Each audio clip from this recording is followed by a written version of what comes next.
Glória a Deus. Vamos fazer a leitura, Gênesis capítulo 46, versículos 1 a 4, texto curto, para a nossa meditação nessa noite.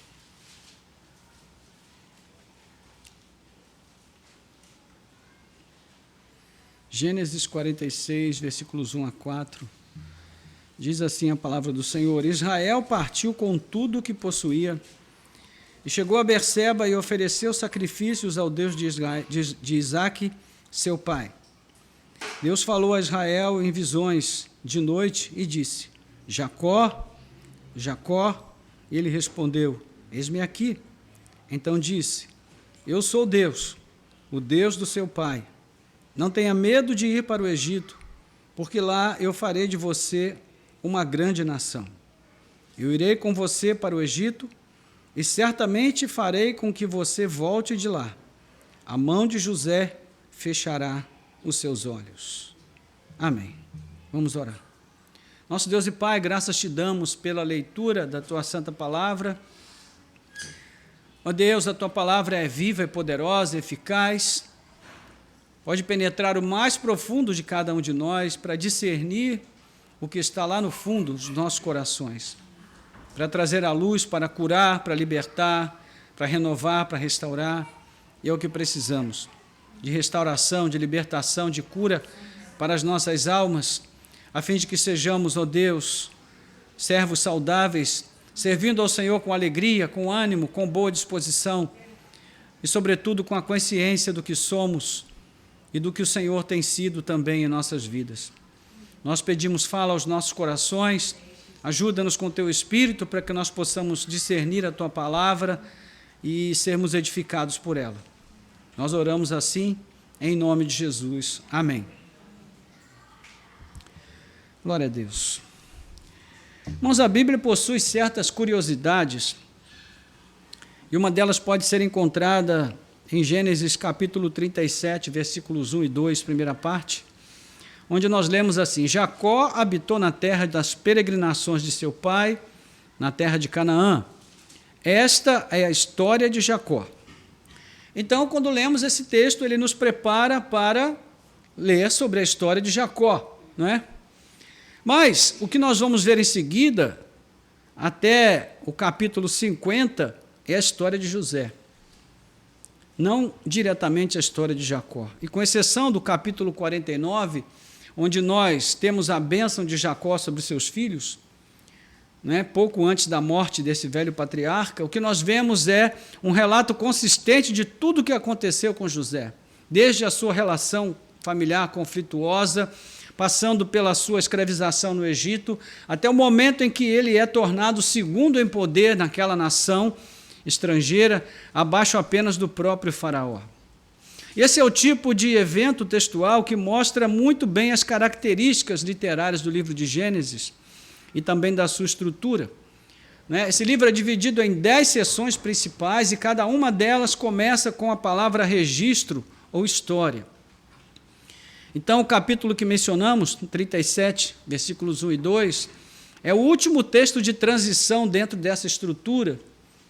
E ele passa do relato sobre a família de Esaú para a narrativa sobre a família de Jacó.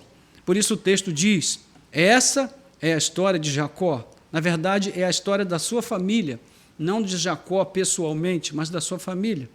E dentro dessa estrutura nós temos uma subdivisão de duas partes, que tem a pré-história do capítulo 1 até o capítulo 11, verso 26, e a história dos patriarcas, que vai do capítulo 11, 27 até o 50, versículo 26.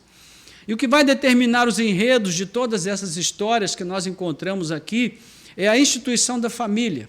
Primeiro, a família humana, que nasce ali nos nossos primeiros pais e vai se expandindo, se multiplicando, e depois com a família de Abraão especificamente. Então, essa composição de Gênesis tem a ver com um fato muito simples, que vai permeando toda a história de cada família, né? De Abraão, de Isaac, de Jacó. Nós temos ali o desenrolar de um processo, de uma grande história, uma espécie de drama teológico através do qual Deus vai cumprir a promessa feita a Abraão, quando ele disse: farei de você uma grande nação, o abençoarei e engrandecerei o seu nome, seja uma bênção, abençoarei aqueles que o abençoarem e amaldiçoarei aquele que o amaldiçoar. Em você serão benditas todas as famílias da terra. Gênesis 12, versos 2 e 3.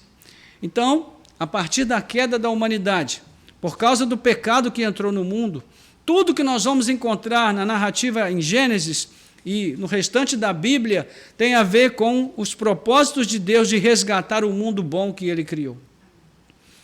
O chamado e a promessa feitas a Abraão, então, são o marco inicial do desenvolvimento desse plano, ou seja, todo o agir de Deus, desde a queda, tem um propósito redentivo, né? É interessante que nós, cristãos, evangélicos, especialmente do nosso tempo, não olhamos para a Bíblia com essa visão macro. A nossa visão é sempre uma visão muito restrita, limitada. Nós elegemos certos livros da nossa preferência, certas passagens bíblicas que nós gostamos mais do que outras, mas não costumamos ler a Bíblia com essa visão mais abrangente. Mas quando chegamos, por exemplo, na carta aos Romanos, no capítulo 8, a partir do verso 28 em diante, nós vamos ver Paulo falando ali a respeito de como Deus pretende, aliás, antes, capítulo 8, a partir do verso 20, por ali, nós vamos ver quando Deus fala sobre o resgate da sua criação como um todo, a natureza, né? As criaturas de Deus, além do homem, todas elas estão gemendo, aguardando a manifestação de Cristo e a manifestação dos filhos de Deus para que sejam redimidas. Ou seja, Deus nunca desistiu do mundo que Ele criou, mas o seu propósito é redimir esse mundo. Então, existe na Bíblia toda uma narrativa que corre paralela aos relatos particulares em cada tempo e lugar, e nós podemos chamar essa narrativa de metanarrativa. Por quê? Porque é a história que se desenrola dentro de outra história. Então, nessa metanarrativa, as pessoas envolvidas com Deus em cada história singular, particular, elas são importantes por duas razões. Primeiro, porque Deus as ama e se importa com elas. Mas segundo, também porque elas fazem parte de um plano muito maior, que transcende suas histórias particulares, né, que as une, essa meta-história de Deus com o seu povo, a história da redenção, da salvação, e isso atribui a essas pessoas comuns grande importância. É muito interessante que nós vamos encontrar vários personagens que reconhecem a sua pequenez diante do tamanho do plano de Deus. Quando Deus chama Moisés, Moisés diz: Senhor, quem sou eu? Como nós acabamos de cantar. Né?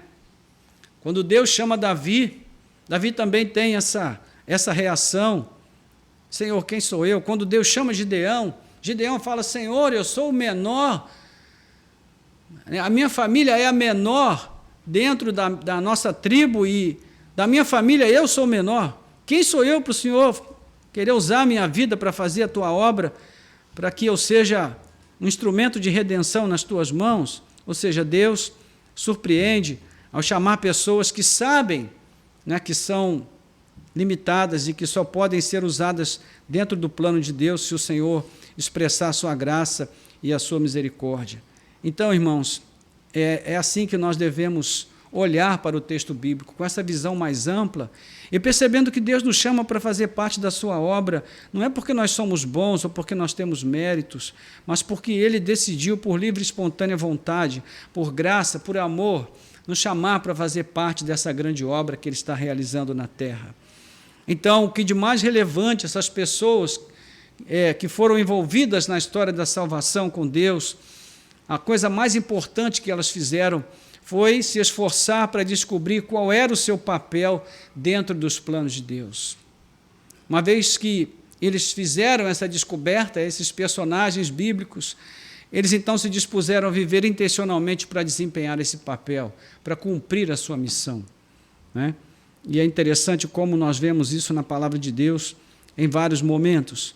Então, nós temos a história de José, e o que nós aprendemos com todas essas histórias que compõem a metanarrativa é que os propósitos salvíficos, redentivos de Deus se cumprem, se realizam não por causa das nossas perfeições, pelo contrário, Deus dá cumprimento a eles através de nós, apesar das nossas imperfeições.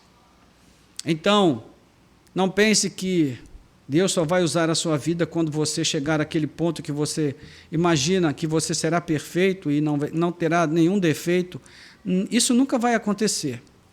Deus usa a sua vida, usa a minha vida, não por nossa causa, mas apesar de nós, apesar das nossas fraquezas e das nossas limitações. Amém, irmãos? Amém. Então, por isso, a trajetória do grande projeto de Deus não segue a cartilha humana, e sim a agenda divina. É por isso que nós encontramos várias situações em que as coisas parecem que não estão indo de acordo com aquilo que a gente acha que deveriam ir. Por exemplo, por que Deus escolhe Abel se o filho primogênito é Caim?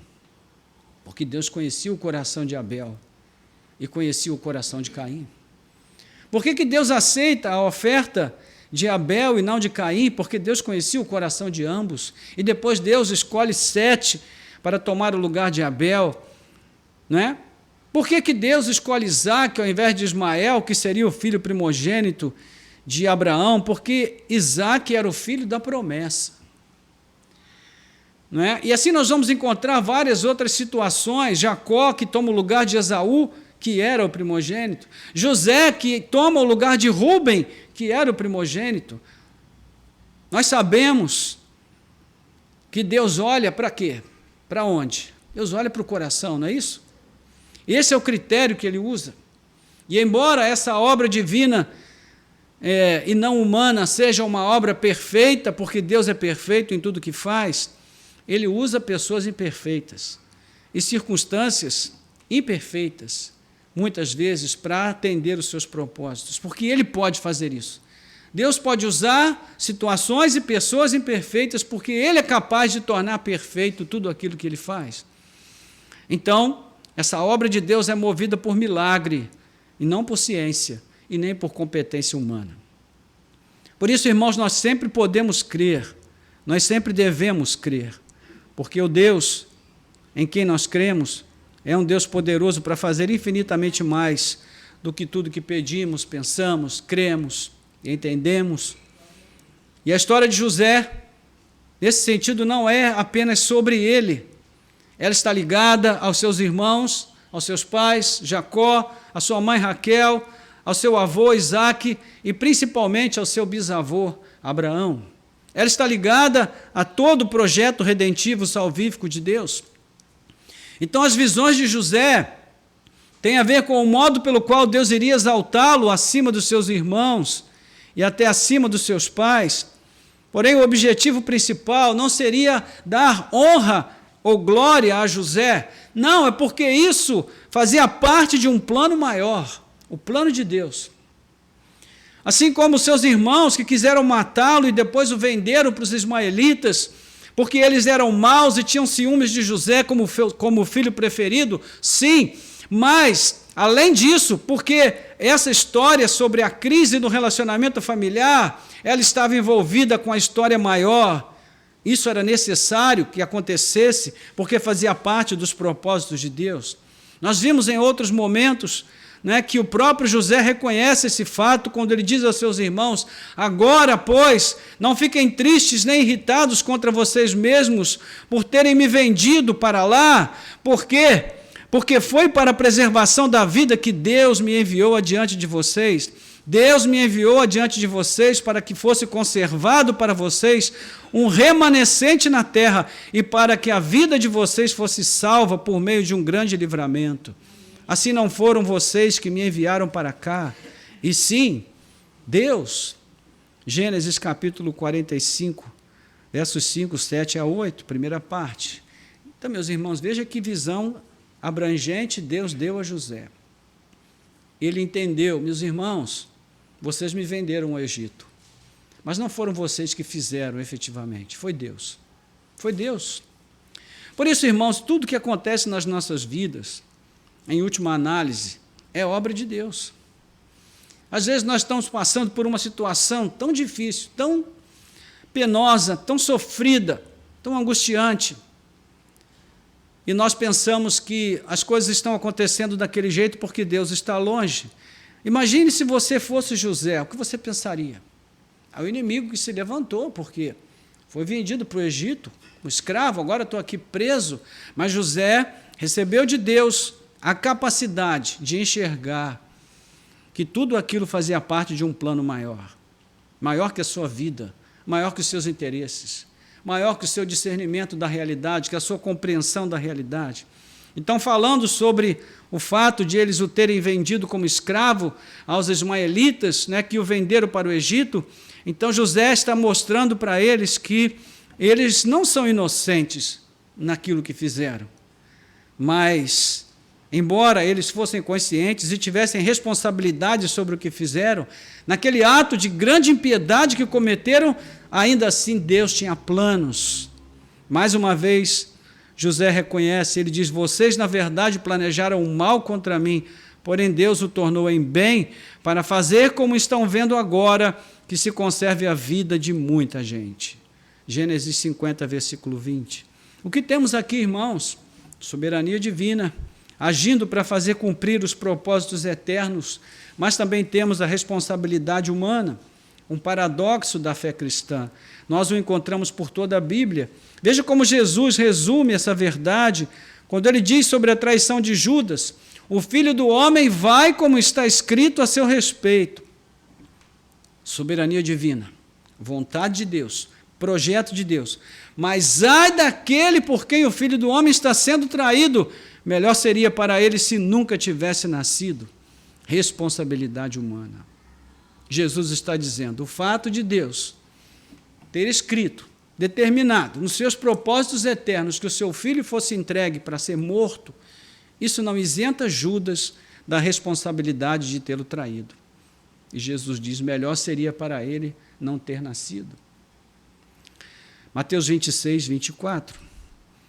Observe na frase principal do verso 7 do capítulo 45, né, se você voltar um pouquinho aí, você vai ver, versículo 7, diz assim: Deus me enviou adiante de vocês, para que fosse conservado para vocês um remanescente na terra, e para que a vida de vocês fosse salva por meio de um grande livramento. O que a gente percebe aqui, irmãos? É a essência da história de José. É a razão primeira de tudo ter acontecido com ele como aconteceu. Aqui está o motivo. Deus tinha o propósito de preservar o remanescente de Israel, para que pudesse, através da família de Jacó, constituir algo muito maior. Então, esse é o motivo de Rúben e Judá terem intercedido a favor de José, impedindo que ele fosse morto pelos seus irmãos. É o motivo de José ter obtido o favor de Potifar em sua casa. É o motivo dele ter sido protegido pelo carcereiro na prisão. É o motivo dele ter recebido o dom de interpretações do padeiro e do copeiro, não é? E depois do próprio faraó. É o motivo dele ter sido acolhido por faraó como um filho, constituído o homem mais poderoso daquela nação. Nada disso, irmãos, aconteceu porque José tinha olhos verdes, porque ele tinha algum mérito. Não é porque ele era mais inteligente ou mais bonito, nem mesmo por ser o preferido de seu pai, Jacó, não.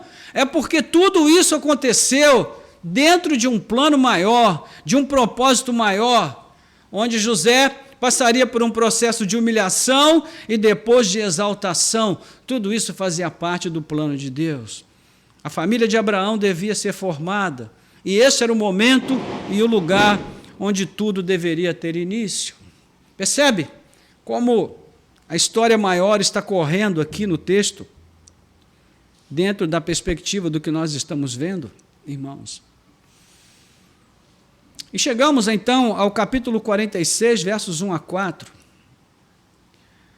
onde nós estamos vendo que a essa altura José havia se revelado aos seus irmãos e ordenado que eles levassem o seu pai para o Egito, onde ele pudesse cuidar do velho Jacó e da sua família, para viver com ele numa terra boa, uma terra que naquele momento ainda era uma terra de muitos recursos, porque Deus havia usado a vida de José para acumular na escassez e ter nos tempos de dificuldade, acumular na abundância para ter o que comer no tempo da escassez. Canaã experimentava um dos seus piores ciclos de escassez, de fome. Havia fome em toda a terra. Abraão e Isaque também haviam descido ao Egito em busca de alimentar os seus familiares naqueles tempos difíceis. Os ciclos de escassez quase nunca coincidiam. Quando havia escassez em Canaã, havia comida no Egito, mas dessa vez os tempos de vacas magras afetaram simultaneamente ao Egito e a toda a região da Palestina. Então, Jacó se vê obrigado a aceitar o convite de José. Mas antes de partir, ele vai fazer algo muito interessante. Veja aí, versículo 1. Israel partiu com tudo o que possuía e chegou a Berseba e ofereceu sacrifícios ao Deus de Isaque, seu pai. Nós percebemos, irmãos, na história dos patriarcas, essa noção de continuidade em relação à sua devoção. A prática da piedade era uma herança familiar. A fé era algo que devia ser passado de pai para filho. Na verdade, esta era considerada a herança mais importante a ser deixada à próxima geração. Berseba havia sido um dos principais locais de acampamento, bem como de culto para Isaque, o pai de Jacó.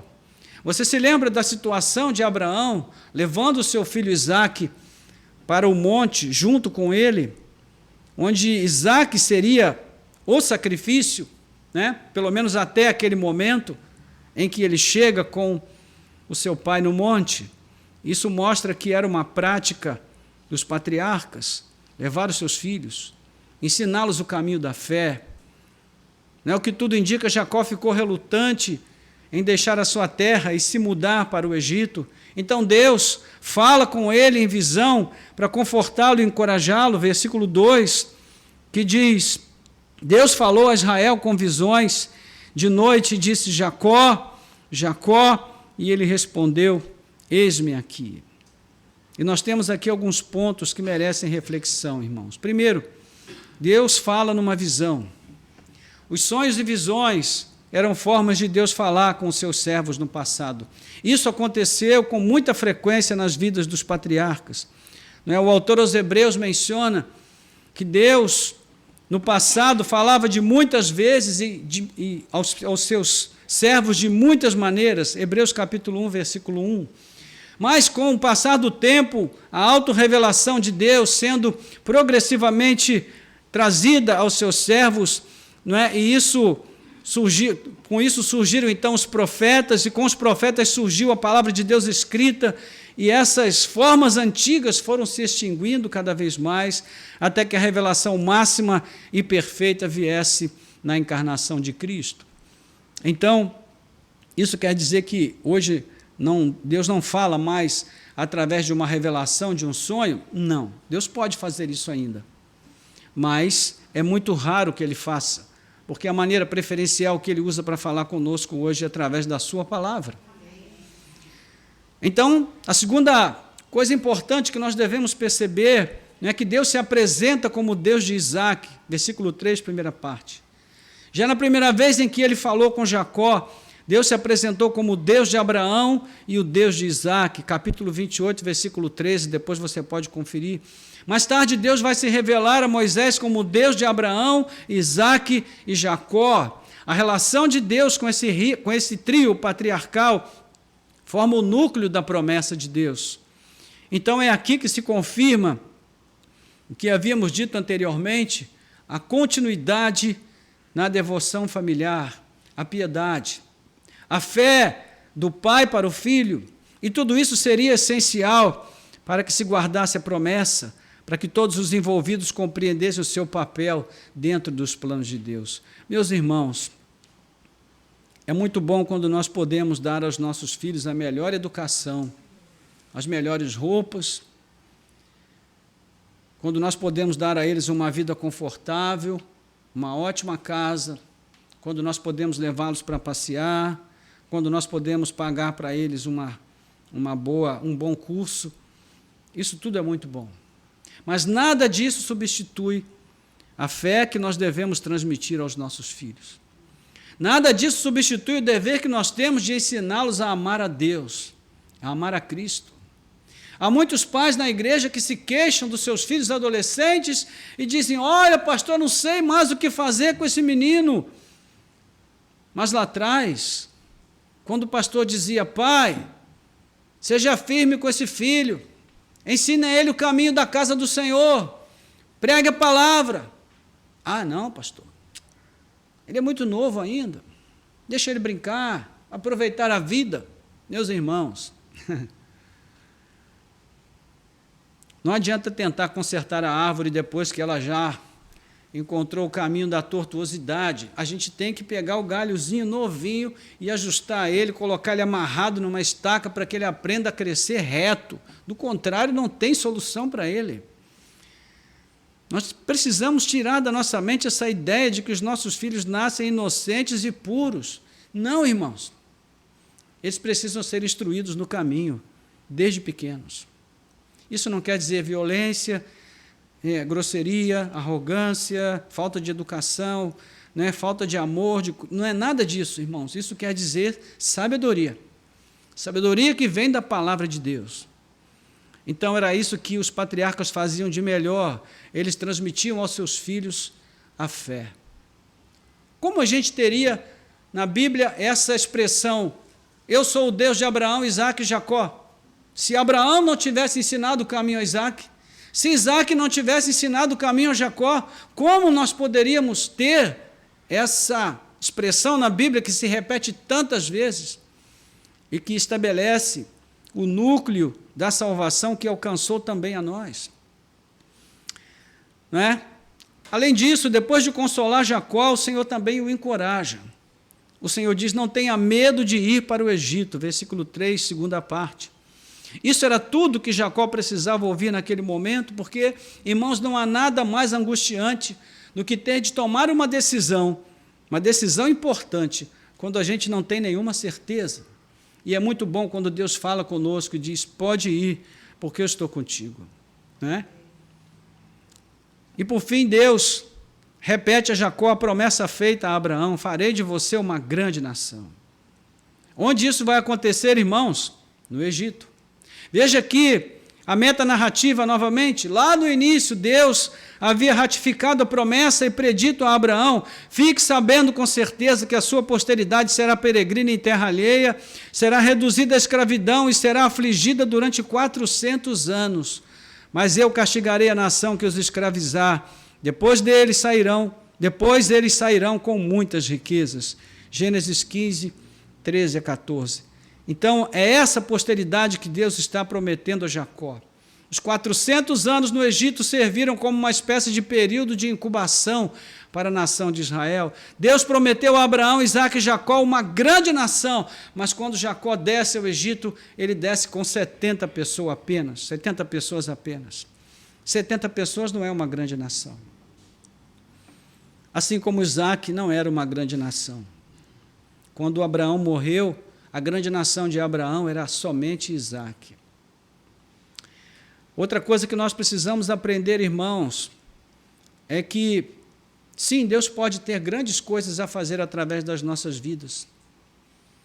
Mas é possível que nós mesmos não vejamos essas coisas grandes que Deus quer fazer.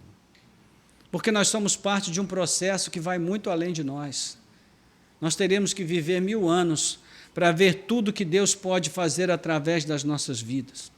O que nós temos que fazer agora, hoje, é cumprir o nosso papel dentro deste ciclo, dessa história maior, que envolve coisas grandes, que nós nem mesmo compreenderíamos se o Senhor tentasse nos explicar. Então, é isso que Abraão fez, ele permaneceu fiel, assim como Isaac, e agora era a vez de Jacó. Jacó tinha uma perspectiva melhor, ele já tinha uma família com 70 pessoas, e isso já era uma grande nação, se fosse comparar com o que viu Abraão, mas ainda não era o que Deus planejava.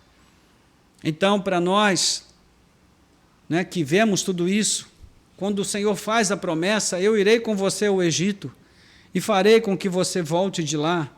Para nós que olhamos com as lentes da meta-história o que Deus está fazendo, é maravilhoso perceber que tudo isso se cumpriu cabalmente e integralmente na história do seu povo.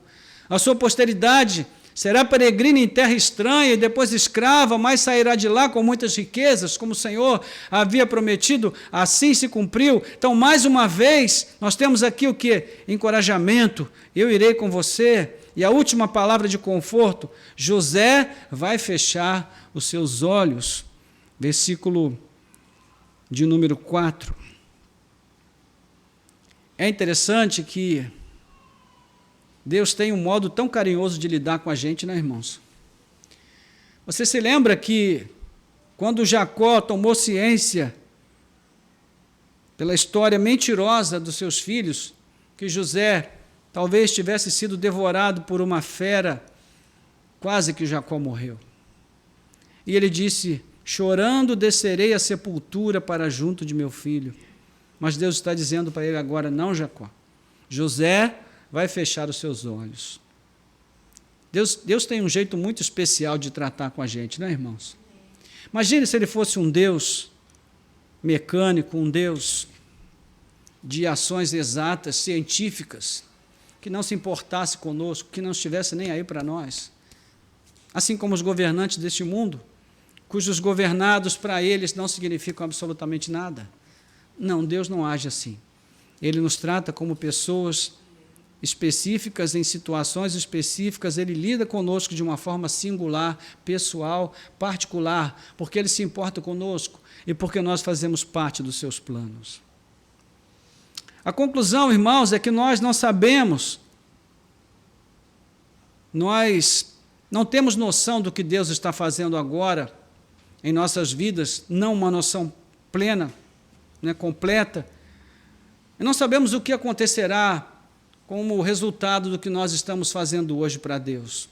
Mas nós já sabemos que todas aquelas promessas do passado se cumpriram. Nós conhecemos a história toda, né, para trás, e sabemos que tudo que Deus prometeu se cumpriu plenamente na vida desses homens. E sabemos que no Egito a família de Abraão ficou conhecida como Israel e se tornou uma grande nação. No êxodo de Israel, que saiu do Egito com muitas riquezas, né, que seriam usadas ali para construir o tabernáculo do deserto, a tenda na qual Deus iria acampar no meio do seu povo, nós temos uma multidão de pessoas, milhões de pessoas. Mas a metanarrativa vai seguir por toda a Bíblia, em cada homem, em cada mulher, a quem Deus vocacionou, a quem Deus chamou, a quem Deus usou para dar continuidade ao seu plano e ainda está usando, na minha vida, na sua vida, na vida da sua família, dos seus filhos, dos seus netos, essa metanarrativa, essa meta-história vai seguir, se você não a interromper, se você der seguimento a ela. Qual tem sido o grande desafio para cada um daqueles que vivem à luz dos propósitos salvíficos e redentivos de Deus, irmãos? É perceber que eles fazem parte desse propósito. É compreender qual é o seu papel dentro desse plano. Não é? Nós cantamos aqui a canção ainda há pouco, Quem Sou Eu? Um contexto diferente, em que o autor pretende mostrar que nós não temos nenhum mérito para receber o que Deus nos dá. Ele dá por graça. Ele se revela a nós por graça, por misericórdia. Mas essa pergunta, quem sou eu? Nós poderíamos fazer no outro sentido aqui dentro da nossa reflexão. Nós poderíamos perguntar, quem sou eu dentro dos planos de Deus? Quem sou eu dentro dos propósitos de Deus? Para a minha história, para a história que eu estou vivendo agora, para esse momento da minha vida, como eu posso me encaixar dentro dos propósitos de Deus? Daquilo que Ele está fazendo agora no mundo? De que maneira eu poderia servi-lo melhor nesse sentido? Então, alguns milênios após os eventos envolvendo as vidas de Abraão, Isaque, Jacó e José, um anjo aparece a uma virgem de Nazaré e anuncia: você ficará grávida e dará à luz um menino. Ele se chamará Jesus, porque salvará o seu povo dos seus pecados. 30 e poucos anos depois, o homem Jesus se entregava para cumprir o propósito da sua existência no mundo, salvar o seu povo dos seus pecados. E a sua morte expiatória e substitutiva vai dar sentido e vai aperfeiçoar todos os rituais de sacrifícios que haviam sido instituídos, realizados ao longo da história de Israel, desde os altares erguidos pelos patriarcas Abraão, Isaque e Jacó, até os sacrifícios oferecidos no templo de Jerusalém, antes da cruz de Cristo. Tudo isso estava reportando, estava apontando para aquilo que Cristo faria definitivamente e de forma eficaz. Então, na metanarrativa, na meta-história, nós vemos que esse menino é o descendente da mulher de Gênesis 3,15, que pisaria a cabeça da serpente. Na meta-história, na metanarrativa, nós vemos o Jesus pregado na cruz, em nosso lugar, como aquele cordeiro que Deus providenciou para substituir Isaque no Monte Moriá, Gênesis capítulo 22. O próprio José é um tipo de Jesus, o filho amado do Pai, o predileto, o que foi traído por seus irmãos, foi vendido por eles, foi dado como morto, mas eis que ele vive, sem falar no nome que o próprio faraó deu a José, Zafenate Paneia. Em egípcio significa o Salvador do mundo, e em hebraico quer dizer Deus fala e ele vive. Tem tudo a ver com Jesus, irmãos, tudo a ver. Então veja, não há como olhar para as Escrituras e não ver a Cristo. Não há como olhar para todas essas histórias e não perceber que elas ganham seu sentido na pessoa de Jesus. Então, em suma, quando nós olhamos para a meta-história, nós vemos claramente que tudo aponta para Jesus, e ninguém teve mais consciência do que ele, quanto a entender qual era o seu papel dentro dos planos de Deus. Quando Jesus realizava um grande milagre, como a multiplicação dos pães, os discípulos ficavam muito animados, e eles pensavam: agora ninguém segura a gente, nós vamos arrebentar, nós vamos conquistar tudo, nós vamos destruir, nós vamos ser os reis da terra. Aí Jesus chamava eles para um cantinho e falava assim: olha, é necessário que o Filho do Homem seja entregue nas mãos dos homens, seja morto, sepultado. E aí Pedro começava: está repreendido, Jesus, para com esse negócio, que mania que o Senhor tem de ficar falando essas coisas desagradáveis numa hora tão boa. E Jesus vira para ele e diz: arreda, Satanás, porque você não tem parte comigo. Por quê, irmãos? Porque Jesus sabia qual era o seu papel dentro dos planos de Deus. O nosso problema é que nós queremos rejeitar todas as partes difíceis do nosso papel. Tudo que é aflitivo, que é angustiante, que traz tristeza e pesar, nós queremos deixar de fora.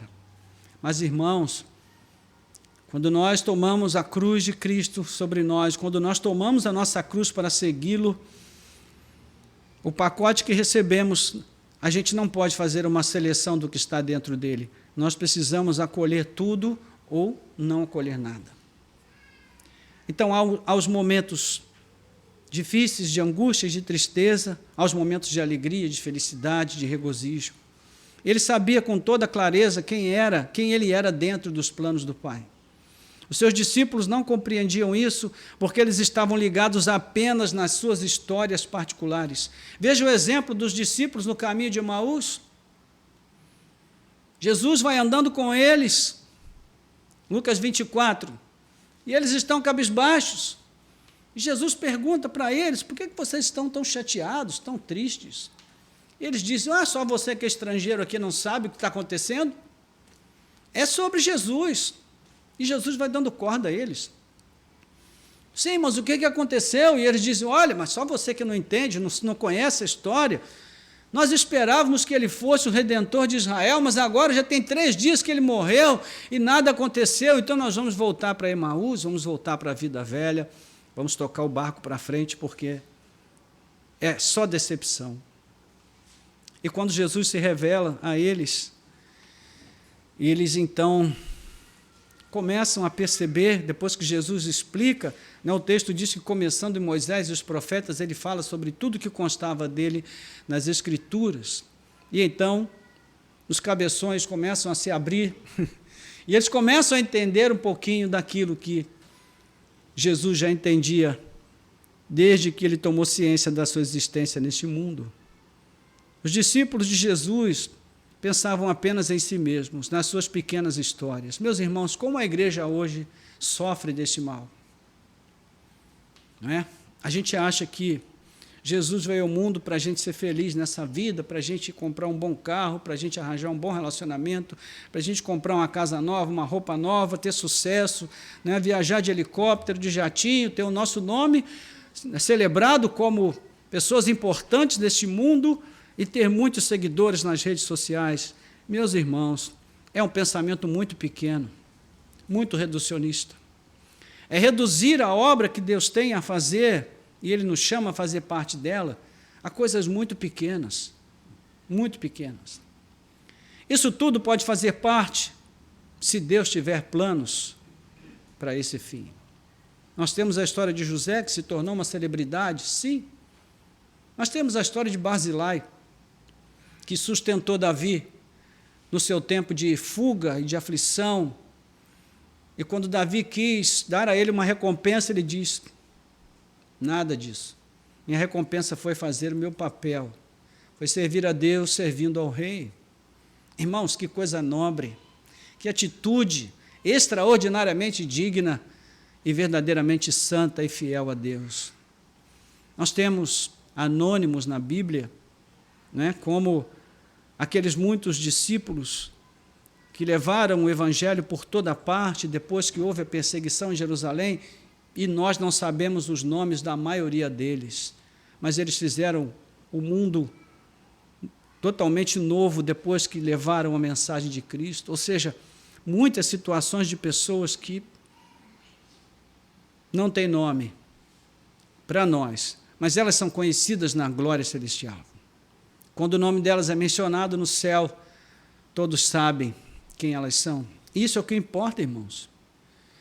Então os discípulos de Jesus pensaram e agiram assim, como os irmãos de José e outros tantos, que acreditam que os propósitos de Deus no mundo se esgotam em suas próprias vidas, em suas histórias particulares, desprezando o que Deus quer fazer.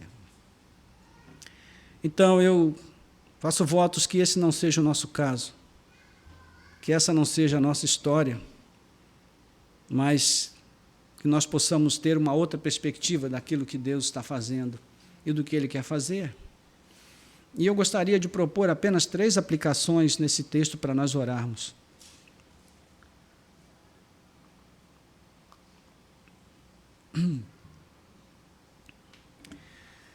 A primeira delas, irmãos, nós devemos pedir a Deus que abra os nossos olhos. Como cristãos, a nossa história é mais do que a história sobre nós. Vou repetir, a nossa história é mais do que a história sobre nós. Ela está ligada à história de todos aqueles que viveram a fé antes de nós e daqueles que viverão a fé depois de nós.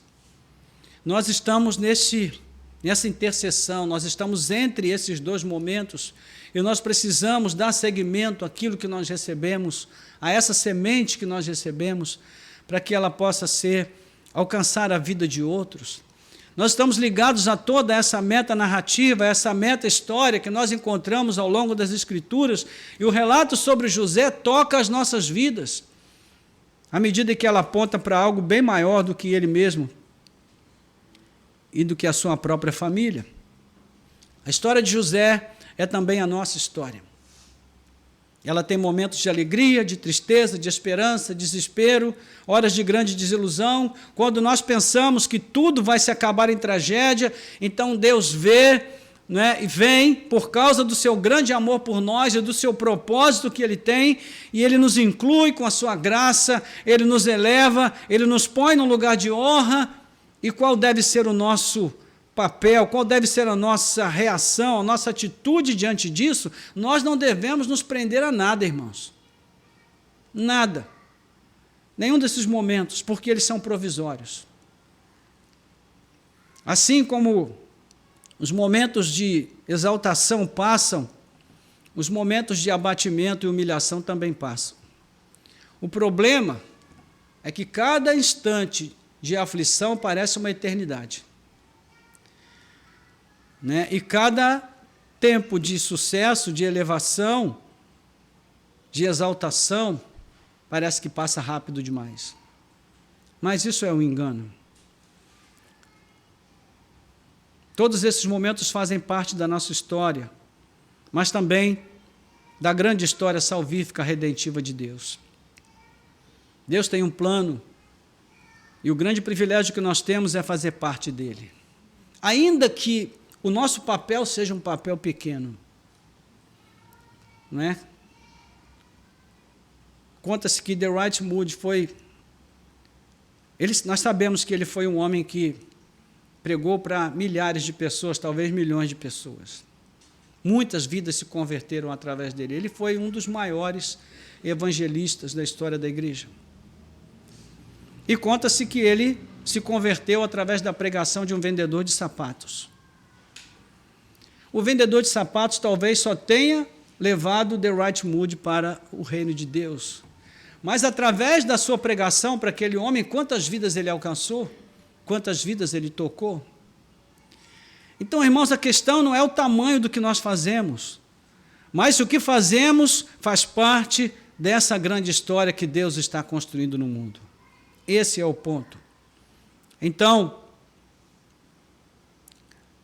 Deus tem esse plano e o grande privilégio que nós temos é fazer parte dele, sabendo que essa grande história de Deus, ela já tem um fim determinado, e nós sabemos como ela termina. Antes de render o Espírito na cruz, o nosso Salvador declarou: está consumado. E é aqui que deve estar a nossa fé e a nossa confiança, irmãos. Ele já fez tudo, não há mais nada a ser feito. O que nos cabe é confiar e crer no poder e na eficácia do que Ele fez por nós.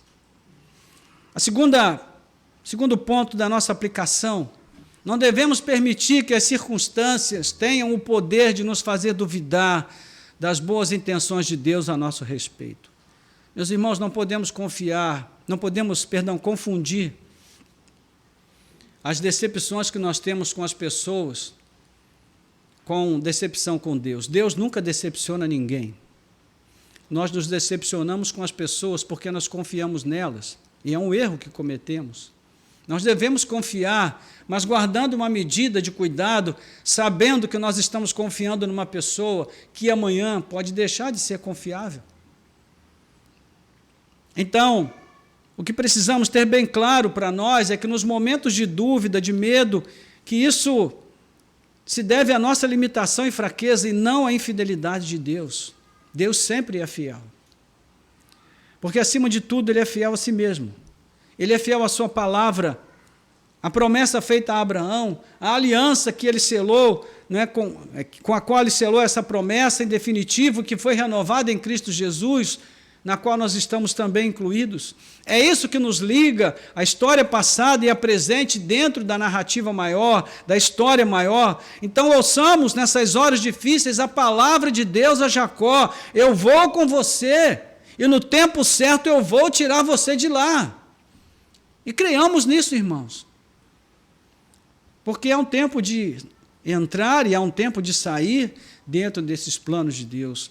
O nosso Salvador também fez uma promessa semelhante quando ele diz: eis que estou convosco todos os dias até a consumação dos séculos.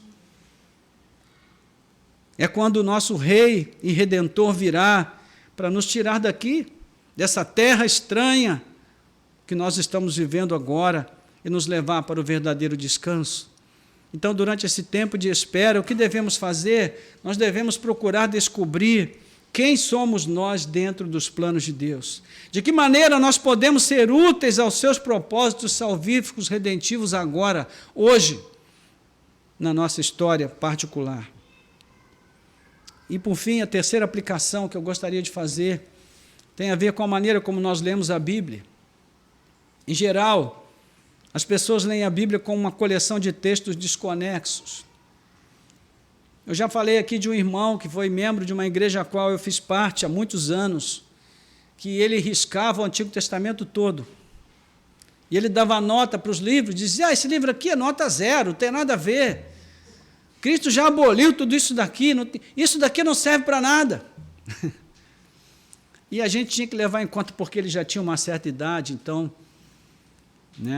a gente tinha que relevar. Mas tem muita gente que não tem nem a metade da idade dele e pensa da mesma forma. Isso, lá no início da caminhada da igreja, ali pelo 4º século em diante, isso passou a ser uma forma de pensar dentro da igreja e levou a uma linha de pensamento chamada marcionismo, onde um homem chamado Marcião começou a disseminar essa ideia de que o Antigo Testamento não tinha valor, porque ali nós encontramos um Deus carrasco, um Deus mau, que pune, que faz guerra, e o Deus do Novo Testamento é um Deus de amor. Isso, irmãos, é uma visão estreita da palavra de Deus. Não é? Então, a Bíblia não é uma colagem, um arranjo de 66 livros, onde cada livro tem a sua história particular e não se conecta com os outros livros, onde nós lemos sobre pessoas que tiveram sucesso ou fracasso em suas vidas, e aquelas que tiveram sucesso servem para nós como exemplo, e as que tiveram fracasso nós não queremos nem saber. Então, nós não podemos ler a Bíblia dessa forma. E eu espero que nessa noite tenha ficado mais claro para você que essa maneira de ler a Bíblia está errada e é muito prejudicial. E eu afirmo isso por 2 razões principais, e aqui eu termino. A primeira delas é porque esse tipo de leitura nos impede de perceber a ordem, a unidade, a conexidade, a harmonia dos textos da Bíblia que eles têm em relação uns aos outros. Essa limitação nos cega.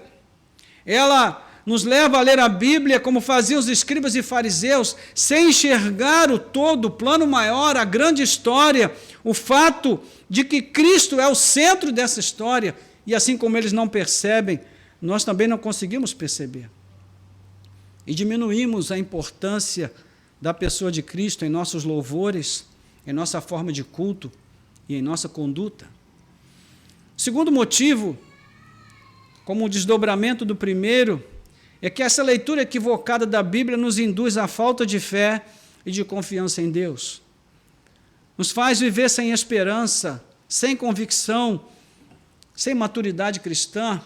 Por isso, irmãos, nas palavras de Paulo, nós agimos como crianças, arrastados por ondas e levados de um lado para o outro por qualquer vento de doutrina, pela artimanha das pessoas, pela astúcia com que induzem ao erro, como nós já vimos nos nossos estudos pela manhã, Efésios 4:14.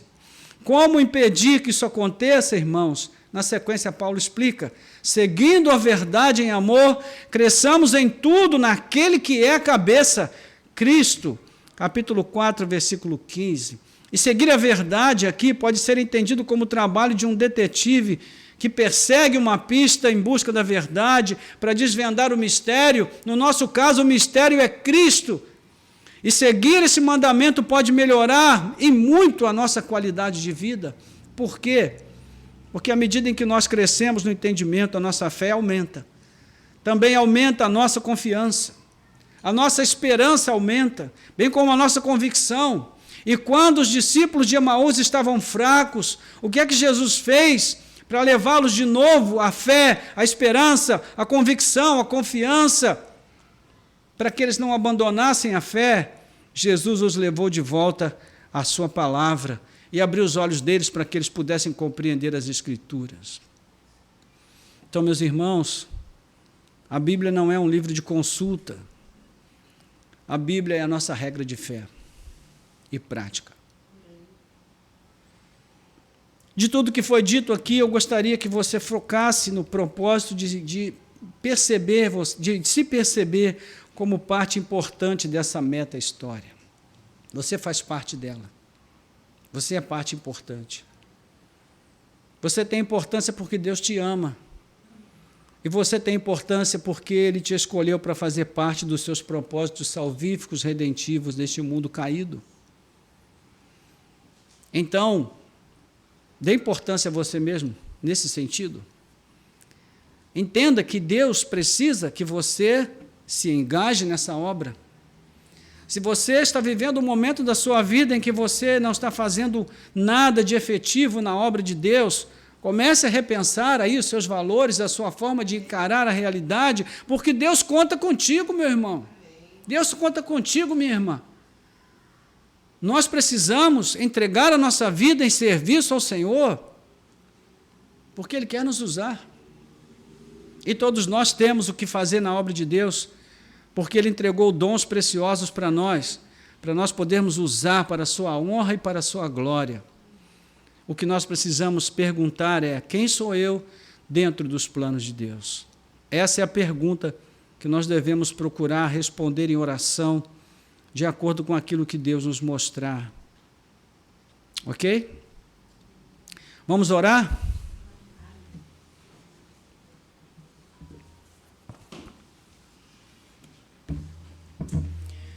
Senhor, nosso Deus, nosso Pai, graças te damos pela Tua palavra. Ó Deus, que traz mais uma vez luz e esclarecimento aos nossos corações. Te agradecemos, ó Deus, pelas vidas que no passado, Senhor, pagaram um preço alto para viver, ó Deus, uma vida que pudesse representar parte do Teu propósito salvífico que também nos alcançou. A Tua palavra diz que em Cristo nós também somos filhos de descendência de Abraão. Mas muito mais do que sermos filhos de Abraão e sermos descendência de Abraão, nós fomos feitos filhos de Deus. E essa é a maior honra, essa é a maior glória que nós podemos receber nessa vida, de sermos chamados filhos de Deus. É assim que a Tua palavra diz: vede quão grande amor nos concedeu o Pai, a ponto de sermos chamados filhos de Deus. E como filhos nós somos amados, cuidados, dirigidos, confortados, consolados, exortados, desafiados, motivados, capacitados.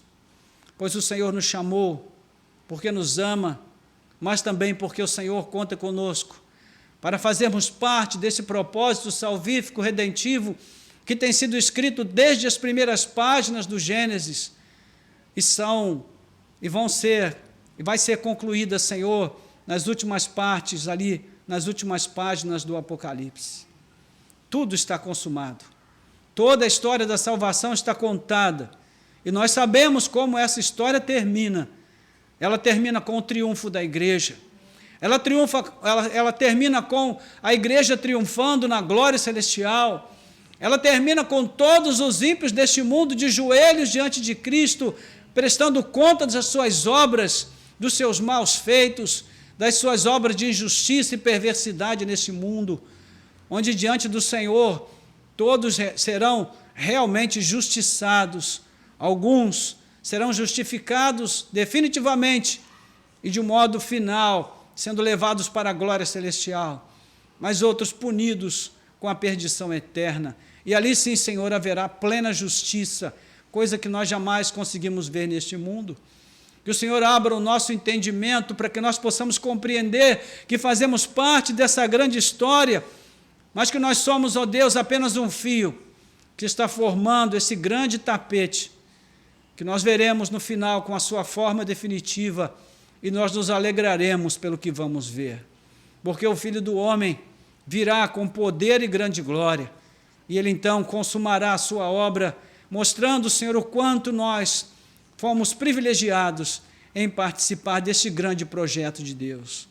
Portanto, Senhor, ajuda-nos para que nós tenhamos essa inquietude no nosso coração, de descobrir quem somos dentro dos teus planos, de não menosprezar, ó Deus, esse chamado que o Senhor tem para cada um de nós, e de procurarmos fazer parte desse propósito, para que o Senhor use as nossas vidas dentro daquilo que o Senhor já nos deu e já nos capacitou como instrumentos nas tuas mãos. Nós te pedimos, ó Deus, e entregamos agora as nossas vidas aos teus cuidados. Oramos assim para que o Senhor abra o nosso entendimento acerca da tua palavra, de tal maneira que a nossa visão se torne mais abrangente, e assim nós possamos ter, ó Deus, o aumento da nossa fé, da nossa confiança, da nossa esperança em Ti, Senhor.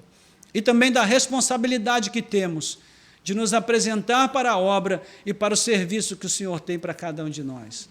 Nós oramos com gratidão, em nome de Jesus. Amém. Glória a Deus. Amém, irmãos. Que o Senhor nos abençoe.